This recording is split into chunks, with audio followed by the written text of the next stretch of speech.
doing alright actually. Yeah, it's been a long night from Alston. I think I've been going for 14 hours or something like that. I think I probably slept about 8 hours in total, but I did a few days where I didn't hardly sleep at all and really started to suffer, and cross-fell overnight. I had to stop and just get a couple of minutes to sleep because I was really starting to lose it. On the way up to Pennine, I actually lost a shoe under the snow, and the shoe started to flow in the meltwater underneath the snow. So I was without a shoe, and I was trying to, spent several minutes trying to get hold of it. I would have had to leave the race if I'd not got the shoe, and then I was certainly thinking about DNFing in Dufton. You just hang in there, and things will change because one minute you can feel really bad, and the next minute things can just improve.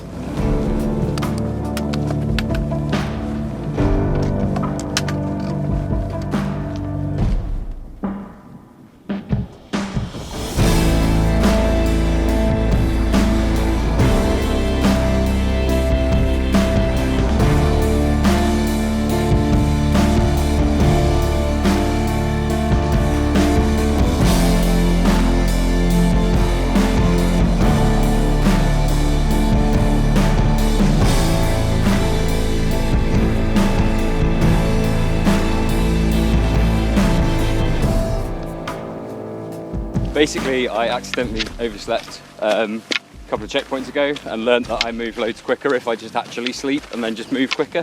So I've just been trying to have longer sleeps in the checkpoints and then less naps on the course. So I've been told that there's over 400. I didn't previously know how to read them, so I've read some of them, but obviously there's quite a lot. It's quite ridiculous. And thank you very much for all the really nice ones, but my favourite still goes to whoever called themselves the Proclaimers and said 268 miles. What's that all about? Surely it should be significantly more. That's still my favourite. But it's nice to know that people like who we don't even know are thinking about us when we're making ourselves hurt on Hadrian's Wall at 3 in the morning for whatever our reasons are.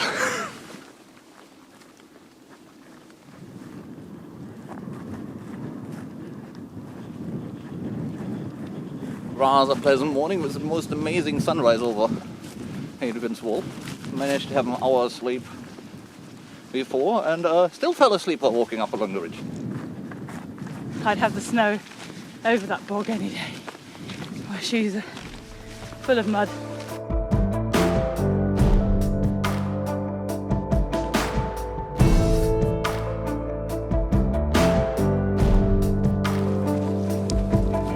We're moving forward, the speed of which shall not be revealed.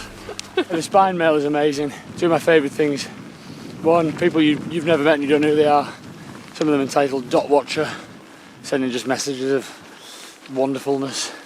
And then messages from grandparents. Hi John, I hope you're having a lovely time. How are you? And just people being nice, because kindness is king. And he did a little video the other day with me, and I mentioned in passing things about women doing great things for my daughter, and I've had absolutely tens of messages about it and how inspirational people found it, and they hope that my daughter found it inspirational. It's been really lovely, so thank you to all those people, and keep them coming because they do really help, especially in the dark nights in the thick bogs. Sleepwalking around, hallucinating celebrities' faces on some of the stone steps. Thought we walked under a massive bridge at some point. It was just the clouds. It's been broken down into quite a few pieces, but hopefully I can put them back together into a decent shape by the end. Just really find out how hard you're willing to go and who you really are. I could just quit right now if I wanted to. This week's been sort of a lifetime's worth of experiences and lessons, so if you can get all that out of a week, why not?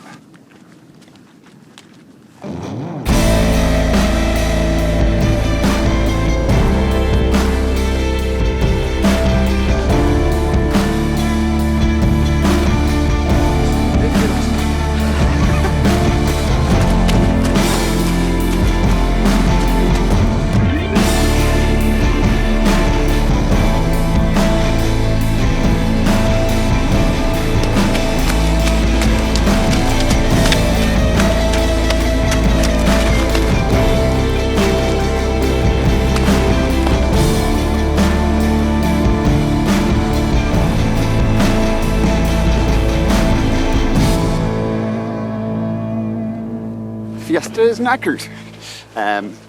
Brakes are gone on it, so I'm very worried it's going to crash into the wall of the Border Hotel, and I think if that happens, I'll be very happy.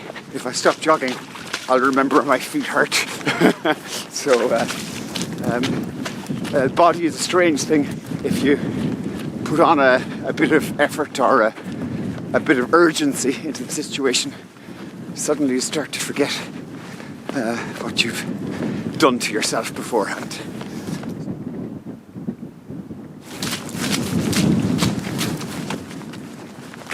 Been a long 4.5 days, so just want to get it done now. And it was so cold and windy, and it just sucked all the energy out of us. Just only got a massive burst of energy.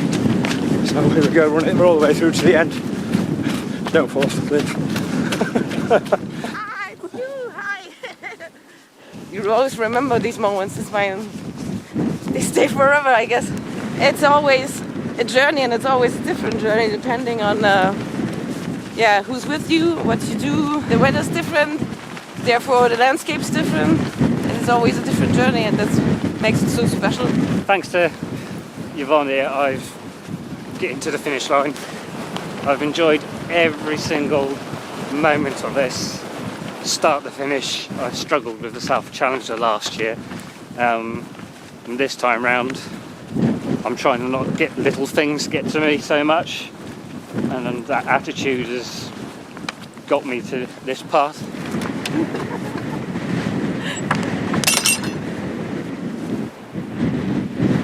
I've got 3 daughters. They were all born prematurely. My youngest was very poorly. She was actually born when my husband was doing the spine in the summer 6 years ago. And I think part of it is I want to prove to them and to other girls out there particularly that they are strong. And if they want to do something like this, they don't have to, but if they want to do something hard, if they set their mind to it, that they can do it, and that these things are not just for boys. You know, sport and adventure and the outdoors is for everybody.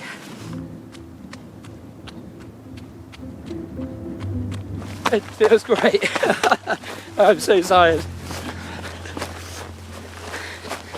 Give my daughter a big kiss. And my wife. Yeah, I can't wait to see them. That's why I'm running here. You just have all this time to think what are you gonna do when you're finished, and then suddenly it's here, and it's been such an amazing journey. You know, I'm fundraising money for the People's Kitchen in Newcastle, because that's the city where I live, and I wanted to do something for the community there. So, you know, I choose to spend the week in the winter, outdoors, to have an adventure and to have fun. But a lot of people don't really have that choice, and they're homeless. So to me, it's something that, you know, living in one of the richest countries in the world is something that I really don't like. And so that's the reason why.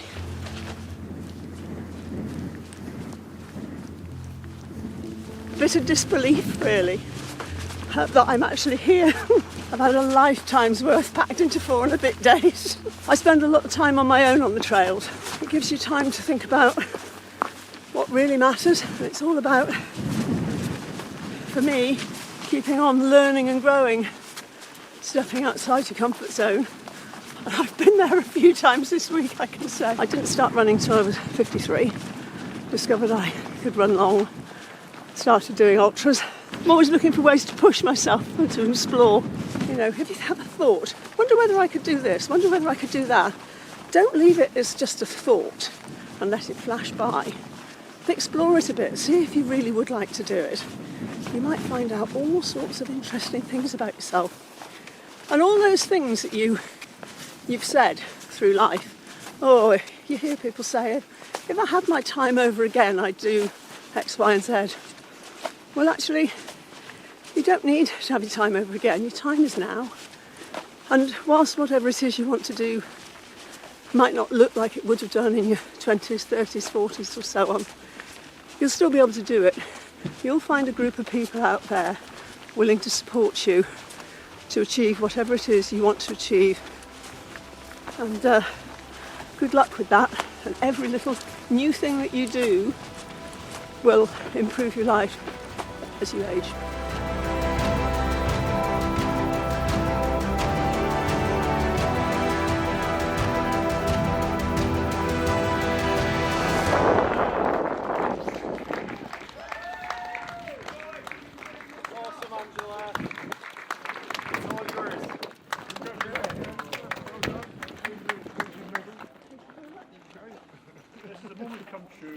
Good evening. You are back with us in Kirkyettam at the Border Hotel. We're in the war room. This is where we keep an eye on all those dots and plan out who's going to be coming in over the next few hours. And we've had a lot of runners arrive today. We've got a lot to get through here. Yeah, we certainly do. So we are going to blast through the names lightning quick and give you a bit of an update of everything that's happened from the wee hours this morning right the way through to right now, which is about midnight as we're currently filming. So, Nicola Jackson was the final female in on the MRT Challenge North, 98 hours, 52 minutes. Great shift from her. Yeah, absolutely. We've also seen Sarah Perry. That was in the early hours of the morning. We also had Laura Swanson-Rouvlin. Mel Sykes has come in this afternoon. That was a bubbly one. Yeah. Always got a lot to say, Mel. That was absolutely a party at the finish line. 750 messages on Spinemail for her. Oh, yeah. 750 messages. Her roll of messages looked like a loo roll. It was absolutely gargantuan. And my personal favourite, not that we have favourites, Angela White, the running granny, made it all the way up here today, which is just fantastic. So we also saw the end of the Montane Windspan Challenge. Yeah, we certainly did. Justine Carruthers was the last one in 106 hours and 46 minutes. And then Ricky Tricky McGrath with a record-breaking run. And as we said in the post, we mean that. That is a record. That is the slowest time ever to finish that course. That means he was out there the longest. He fought the hardest. He was the closest to hopelessness and kept going anyway. So massive, massive round of applause from everybody here. And if my facts are right, the second time he's done it, he did it in the south as well, did he not? Yeah, he was the last over the line in the summer, full summer spine in 2022. Phenomenal. I had that off the top of my head. I've done my facts were out of date, but that was brilliant. Okay, we're heading into an odds and overnight finish is Will Robinson. He's just ran across India. Yeah, right. A couple of weeks ago, he ran across India, like full distance across India, 7 days. Bonkers. And now he's here. He swapped the sweltering heat of Chennai for the bog fest that is the Pennine Way. Wouldn't be me, to be honest, mate. I'd stayed in India. We've also got Tadeusz Pozor, the Polish powerhouse. He's coming across up towards the Hut 1 at the moment. And yeah, he's looking pretty good and for a strong finish there. Well within that mid-pack.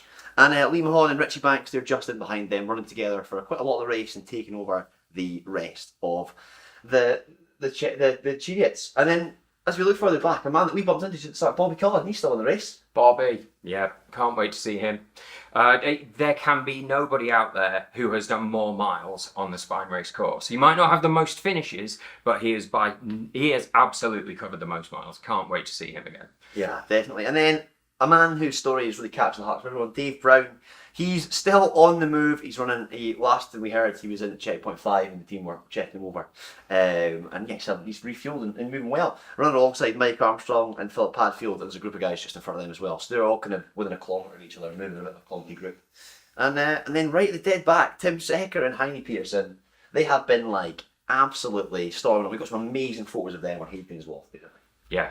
I've already cried once today, Cammy, and I'm absolutely, definitely going to cry if they make it up here. That's going to be fantastic. Yeah, they're fighting the cut-offs. And what we mean with that is, you don't have to just get to the cut-off, the checkpoint, by the cut-off time. You have to get there, fuel, sleep, eat, do your medical check over, do a kit check, and then get back on course. So actually, they arrived with 3 hours to spare, but that's no time at all. That is nowhere near the time required to patch their bodies back together at this point.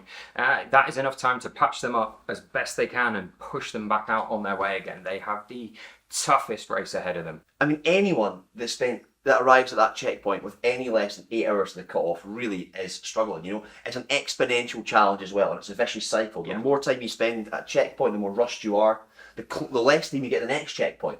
And actually, to the point where you're getting in there with half an hour to go, chucking your kit on, and not even the checkpoint team will bring you back to the door for you. They won't even let you take your shoes off because you don't have enough time and you want to get on. So, you know, for these the sort of final 20 runners at the moment, you know, they really are fighting those cut-offs, and they've just got to dig. And they need it. They do need it. Yeah. You don't get less tired. You don't get less hungry, and that course doesn't get less long.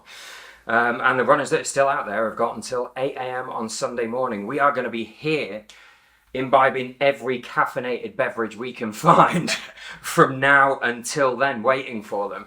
And it's the start of another long night out there. It is still very, very windy up on the tops in the Cheviot. It is still bitterly, bitterly cold. So keep wishing them luck. Certainly is. As many of them pass the chapel, they'll experience, you know, their own long, hard, dark night of the soul. And I think there's a reckoning to come for some of the back as they complete their pilgrimage up the Pennine Way. Keep watching those dots. See you tomorrow.